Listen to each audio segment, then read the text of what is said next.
पंजाब केसरी में आप सबका स्वागत है। मैं हूं चंद्रशेखर धरनी। हरियाणा सार्वजनिक उपक्रम ब्यूरो के चेयरमैन सुभाष बराला जी चंडीगढ़ में इनसे बातचीत करेंगे कुछ राजनीतिक मुद्दों के ऊपर। सबसे पहले आपका स्वागत है सर। धन्यवाद जी। 10 अक्टूबर से नेता प्रतिपक्ष चौधरी भूपेंद्र सिंह हुड्डा सीएम साहब के गृह क्षेत्र करनाल से विपक्ष जनता के समक्ष कार्यक्रम करने जा रहे हैं। जी देखिए, कोई भी नेता है किसी भी पार्टी का है, उसको इस लोकतांत्रिक व्यवस्थाओं में अपने कार्यक्रम करने का अधिकार है। अच्छी बात है कि सालों साल बाद चौधरी भूपेंद्र सिंह हुड्डा कहीं जनता में जाते दिखाई दे रहे हैं। अब तक तो कहीं पीछे 5 साल पहले हमारी सरकार रही, लगभग 2 साल से अब सरकार चल रही, पहले तो कभी दिखे नहीं। अच्छी बात है, जाना चाहिए जनता के बीच में, स्वागत है। उनका कहना है कि सरकार के 2 साल पूरे हो रहे हैं, गठबंधन सरकार के, तो सरकार को 2 साल का समय दिया, अब सरकार की खामियां उजागर करेंगे।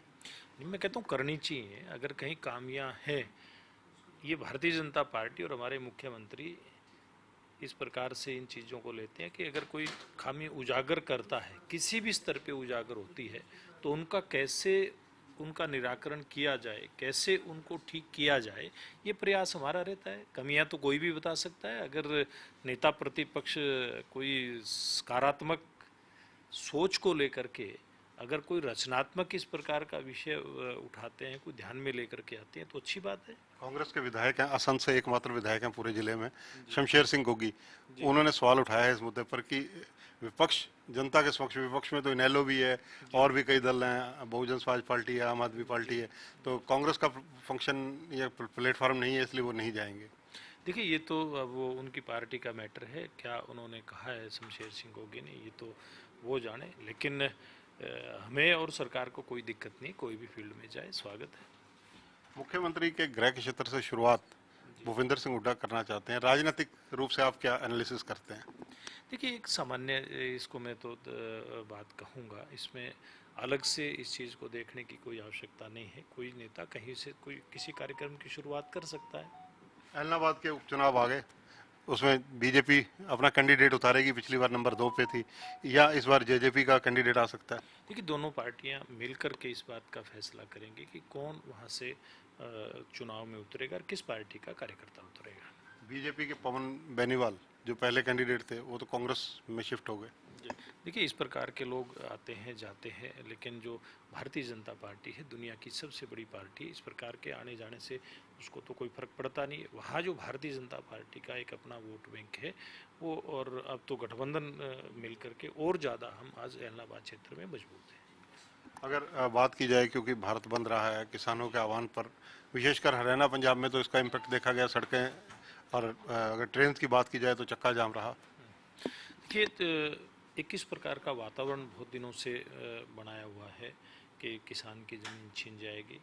इस नाते काफ़ी स्थानों पर इस प्रकार का जो अवरोध जिसकी चर्चा आपने की है वो दिखाई दिया, लेकिन अब धीरे धीरे करके दूसरी बातें भी सामने आ रही हैं। अब सोशल मीडिया पे और भी बातें चल रही हैं कि बड़े किसान नेता खुद कॉन्ट्रैक्ट फार्मिंग के क्षेत्र में जा रहे हैं, ऐसी बातें सामने आ रही हैं। तो ये मैं समझता हूँ कि बहुत सारे विषय जनता के दिमाग में पहले भी स्पष्ट हुए हैं और भविष्य में भी होंगे, और धीरे धीरे लोगों को समझ में आएगा कि चाहे केंद्र की नरेंद्र मोदी जी की सरकार है या हरियाणा की मनोहर लाल जी के नेतृत्व की सरकार है, ये दोनों ही सरकारें किसान के हित में काम कर रही हैं। और जितने काम हमारी इन दोनों सरकारों ने किसान हित में किए हैं, उतने किसी भी सरकार ने नहीं किए। और मैं कल जो आंदोलनकारी जिन्होंने बंद किया, उनसे भी एक आग्रह करना चाहूँगा कि इनके साथी से होगी। हरियाणा में कांग्रेस पार्टी इनके साथ इसमें सहयोग कर रही है, तो कांग्रेस पार्टी के नेताओं को कहें कि इनकी सरकारें, पंजाब में भी कांग्रेस पार्टी की सरकार है और राजस्थान में भी कांग्रेस पार्टी की सरकार है, तो क्यों नहीं इनके ऊपर ये दबाव बनाते कि वहाँ पर राजस्थान और पंजाब के अंदर जो सुविधाएं हरियाणा में किसान को हमारी पार्टी की सरकार दे रही है, गठबंधन की सरकार दे रही है, जितनी फसलें हम यहाँ पर एमएसपी पे खरीद रहे हैं, जितना हम भावांतर भरपाई अलग अलग फसलों के ऊपर दे रहे हैं, तो वहाँ क्यों नहीं दिया जाता? वहाँ पर क्यों बाजरे और सरसों की खरीद नहीं की जाती? ये किसान नेताओं को ये बात भी रखनी चाहिए। और मैं समझता हूँ कि धीरे धीरे करके सारी बातें जनता के सामने जा रही है और जनता बहुत समझदार भी है। आप तो बीजेपी के प्रदेश संगठन के अध्यक्ष रहे हैं काफ़ी लंबा समय। ऐसी स्थिति में एक राजनीतिक सवाल इसलिए ये आपसे पूछ रहा हूं जबकि आपके दल का नहीं है, क्योंकि आपका अनुभव है कि कांग्रेस पहले अशोक तंवर 6 साल अध्यक्ष रहे, अब 2 साल कुमारी शैलजा जी हो गए, तो मतलब उनका संगठन नहीं बन पा रहा, तो उस पर बीजेपी की निगाह रहती है। बीजेपी के लिए तो लाभ की स्थिति है। देखिए, लाभ की स्थिति बीजेपी के लिए दूसरे दल की कमजोरी नहीं है। दूसरे दल की कमजोरी का लाभ हम उठाने के उसमें कभी नहीं रहते। भारतीय जनता पार्टी तो वो पार्टी है जो बिल्कुल जीरो से उठ करके आई है। हमने तो एक एक बूथ पे अपना संगठन कैसे मजबूत करना, इस बात को लेकर के चलना होता है। और हमारा तो एक एक कार्यकर्ता, चाहे वो राष्ट्रीय स्तर की बात करें चाहे प्रदेश स्तर की बात करें, अपनी पार्टी की मजबूती की तरफ ध्यान देता है। और जब सरकार आती है तो जन कल्याण के काम किस प्रकार से हो, डेवलपमेंट विकास किस प्रकार से प्रदेश और देश का हो, इस बात के ऊपर फोकस हमारी सरकारों का रहता है। तो हम चाहे सरकार की बात करें चाहे संगठन की बात करें, दोनों हम अपने तरीके से बात करते हैं। किसी की कमजोरी का लाभ उठाने का यहाँ कोई मतलब नहीं है। अगर हरियाणा सार्वजनिक उपक्रम ब्यूरो की बात करें, पर्यटन विभाग की आपने पिछले दिनों मीटिंग ली थी। हरियाणा में कोविड के दौरान सबसे अगर ज़्यादा चपेटे में आया तो पर्यटन विभाग आया, तो उसको उभारने के लिए क्या रणनीति बनाएगी? इसमें पूरा विभाग मुख्यमंत्री जी के नेतृत्व में लगा हुआ है। नए तरीके से कैसे नई योजनाएं लेकर के आए, उसके ऊपर काम चल रहा है। और बहुत जल्दी आप लोग देखेंगे कि पर्यटन विभाग अपनी जो पुरानी हालत है उससे निकल करके बाहर आएगा। लेकिन कोविड की जैसे आपने चर्चा की, दूसरा काम भी कोविड के दौर में एक हुआ कि जितनी मदद सरकारी कर्मचारी अधिकारी और ख़ास करके जो स्वास्थ्य विभाग के कर्मचारी रहे हैं, खास करके डॉक्टर रहे हैं, उनको जो पर्यटन विभाग है उसने बहुत सारी सुविधाएं इस दौर के अंदर उपलब्ध करवाई हैं। रहने से लेकर के खाने तक की सुविधाएं पूरे स्वास्थ्य विभाग को उपलब्ध करवाई। तो एक अच्छा काम पर्यटन विभाग ने इस दौर में, कोविड के दौर में किया है। गठबंधन सरकार के 2 साल भी पूरे होने वाले हैं, अगर 3 उपलब्धियां प्रमुख रूप से आपसे पूछी जाएं तो कौन सी गिनाएंगे? देखिए, मैं तो सबसे बड़ी बात एक कहता हूँ कि जिस पारदर्शिता के साथ हमारी सरकार पूर्व में 5 साल आगे बढ़ी थी, उस पारदर्शिता को कायम रखते हुए आज मुख्यमंत्री जी के नेतृत्व में हमारी गठबंधन की सरकार चली। और जिस प्रकार से कोविड के दौर में आम जनता तक उसकी सुख सुविधाओं की जानकारी ले करके और जिस भी तरह की आवश्यकता उनको महसूस हुई, वो सारी बातें वहाँ तक पहुँचाने का काम इस कोविड के जो एक विपरीत एक किस्म से मैं कहता हूँ एक काल था, उसके अंदर काम किया है गठबंधन की सरकार ने मिल करके। और जो इस दौर में किसान की जो फसलें आई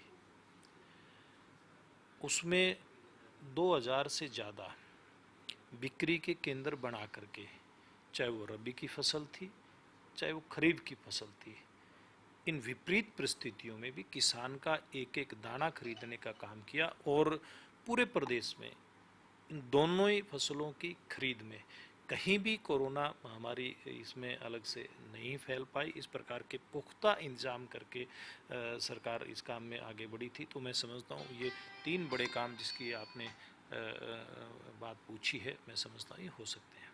अगर इनेलो का जिक्र किया जाए, इनेलो की अभी रैली हुई है, जींद के अंदर बड़ी रैली हुई है। जींद रैलियों को गढ़ कहलाता है, कहते हैं हवा और दिशा दिखाता है जींद।